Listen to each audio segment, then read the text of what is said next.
Do you remember the last time someone told you, I love you? Maybe it was sweet, maybe it was unexpected, maybe it made your heart skip a beat. Most likely that never happened. Now imagine, what if those 3 words could destroy your computer, wipe your files, and bring the entire internet to its knees? Because that's exactly what happened on May 4th, 2000. A single email with the subject line, I love you, infected over 10 million computers in less than a day. It crashed government servers, paralyzed the Pentagon, and caused somewhere between $5.5 and $15 billion in damage worldwide. And the wildest part? It was created by a broke college student in Manila who never faced any consequences for that. This is the story of I Love You, the most expensive love letter in human history, the worm that nearly broke the internet, and the student who unleashed it because he thought internet access was a human right. Let's set the scene. It's the year 2000, May 4th to be exact. A Friday morning, the internet is still young, exciting, a little dangerous even. Most people are still using dial-up. You know, that horrible screeching noise every time you wanted to go online. And in the Philippines, internet access wasn't just slow as everywhere else in the world at that time, it was also very expensive. To understand why, you need to know where the Philippines was economically around the 2000s. The country had been through decades of political turmoil, martial law under Ferdinand Marcos, economic crises, corruption, and so on. That's how, by the late 1990s, the Philippines was still recovering. The average monthly income was around $200 US. Meanwhile, dial-up internet could cost $20 to $30 a month, plus per minute charges that could drive up the bill very fast. So, for someone like Onel, the son of ordinary working-class parents in Manila, that wasn't just expensive, it was prohibitive. The internet was supposed to be this great equalizer, this gateway to information and opportunity.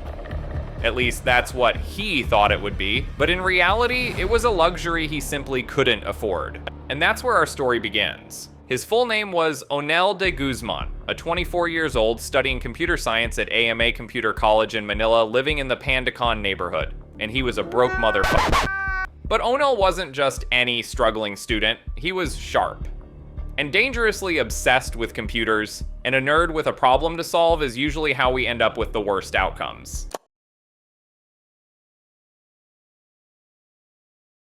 So as not to make an exception to the rule, he came up with something of his own. For his undergraduate thesis, he proposed something radical, a program hiding a Trojan horse that could steal other people's internet login credentials. He argued that internet access was a human right, and if people couldn't afford it, well, maybe they should be able to borrow someone else's.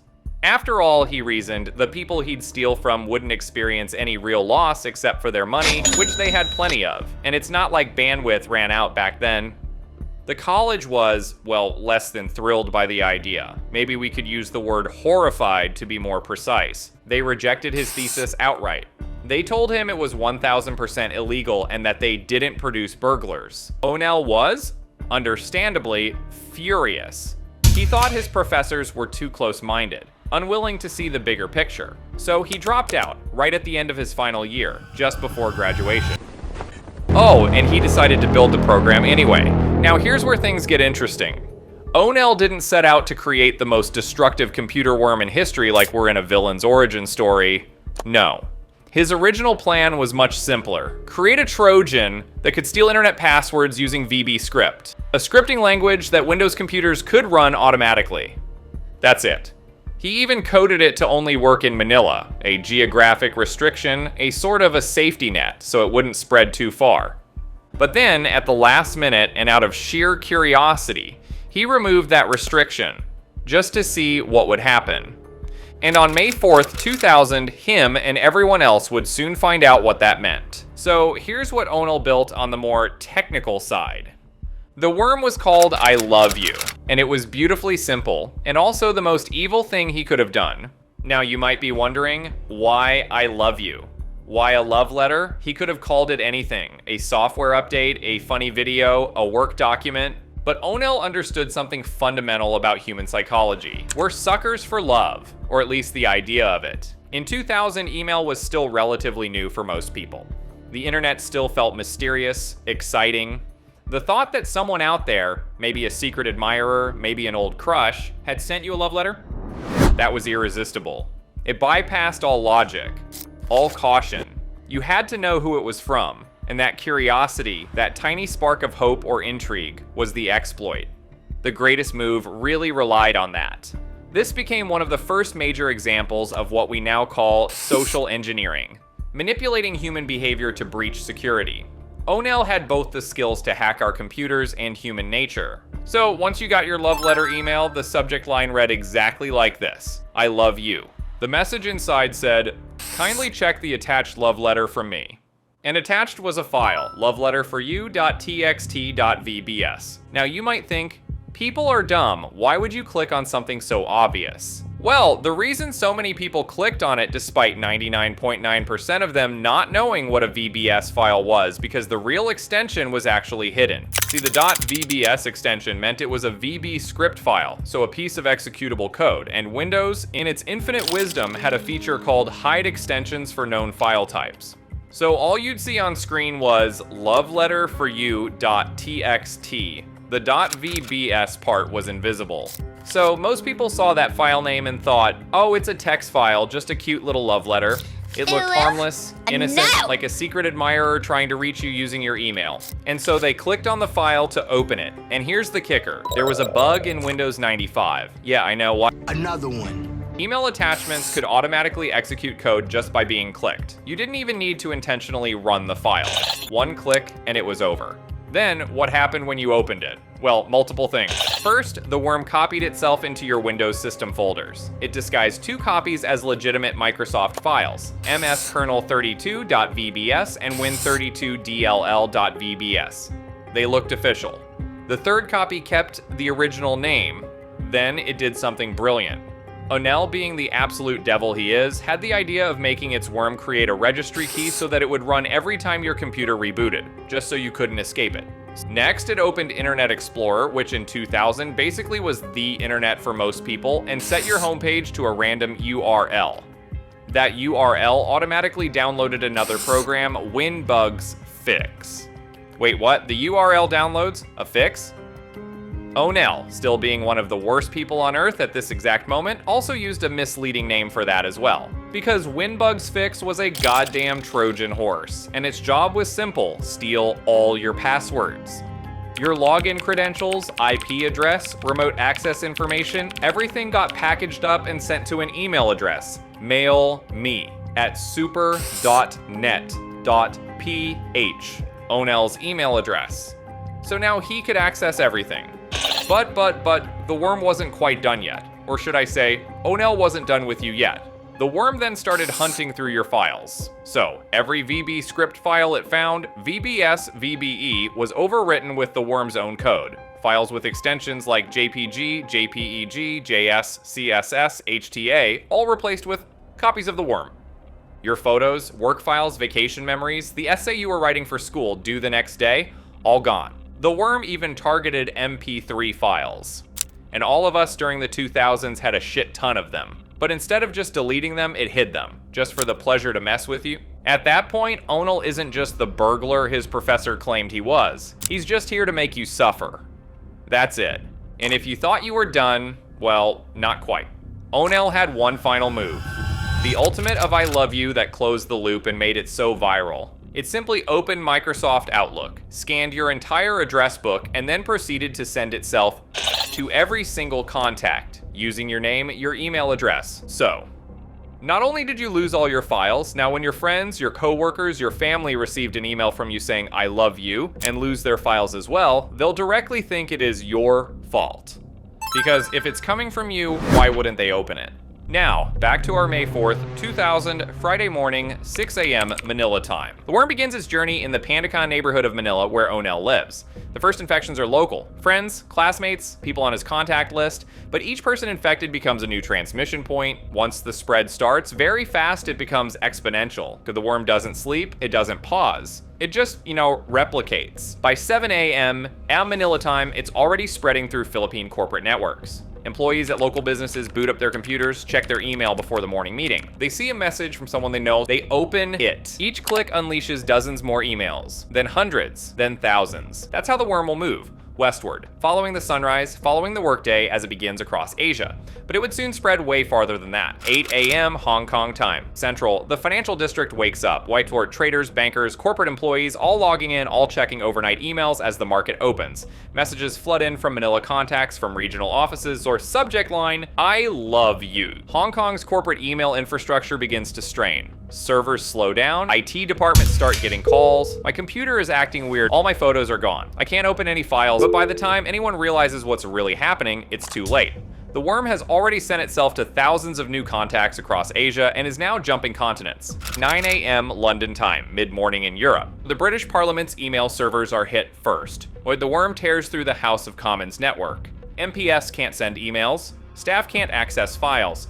Within 2 hours, the entire system is shut down. But London isn't the only place to have been reached. In Brussels, the Belgian banking system starts reporting massive email server congestion. Networks are clogged with millions of replicated messages, all carrying the same payload. In Denmark, the parliament shuts down its email servers entirely as a precaution. Across Europe, IT teams scramble. They isolate infected machines. They warn employees. But the worm is already 3 steps ahead, spreading through corporate networks, government offices, universities. Noon European time, early morning on the US East Coast. The worm now hits American soil. The Pentagon's network is compromised. Yes, the Pentagon once has been compromised by the perspective of a love letter. Even the CIA reports infections. The Department of Defense begins isolating entire networks to prevent further spread. The US Army alone logs 2,258 infected workstations. Recovery costs, approximately $79,200. The Department of Justice, the Department of Labor, the Social Security Administration, all hit simultaneously. At the Veterans Health Administration, email servers are drowning. 7 million I love you emails flood in over the course of hours. It takes 240 man-hours of emergency work just to stabilize the system. At NASA, files are being overwritten in real time. Engineers discover that critical documents, some related to ongoing missions, have been corrupted. Some are unrecoverable, even from backups. Isn't that ironic? The Army, intelligence agencies, all these institutions stopped right in their tracks by a mere fake love letter. People really are in dire need of some love. Meanwhile, the private sector is also in chaos though. Ford Motor Company pulls the plug on its entire email system. AT&T does the same. Corporations across the country make the same desperate choice. Shut everything down before it gets worse. By the end of May 4th, the worm has circled the globe. It took less than 24 hours from the Philippines to America. An estimated 10 million computers are infected. Within 10 days, that number climbs to 50 million.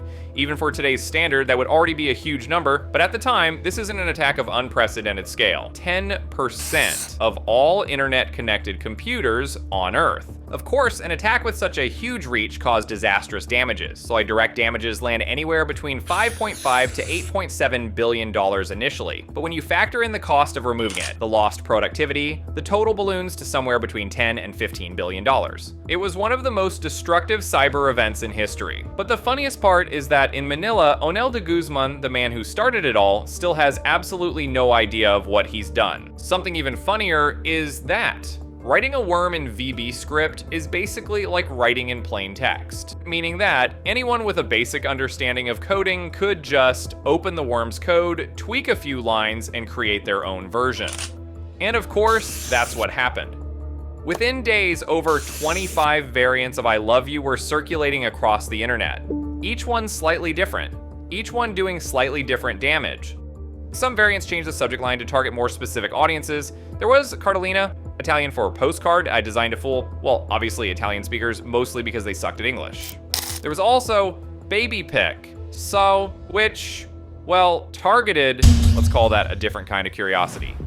Others went further, way further. One variant called New Love didn't just overwrite your photos or hide your MP3s like I Love You did. No, it targeted every single file on your hard drive, documents, programs, system files, everything.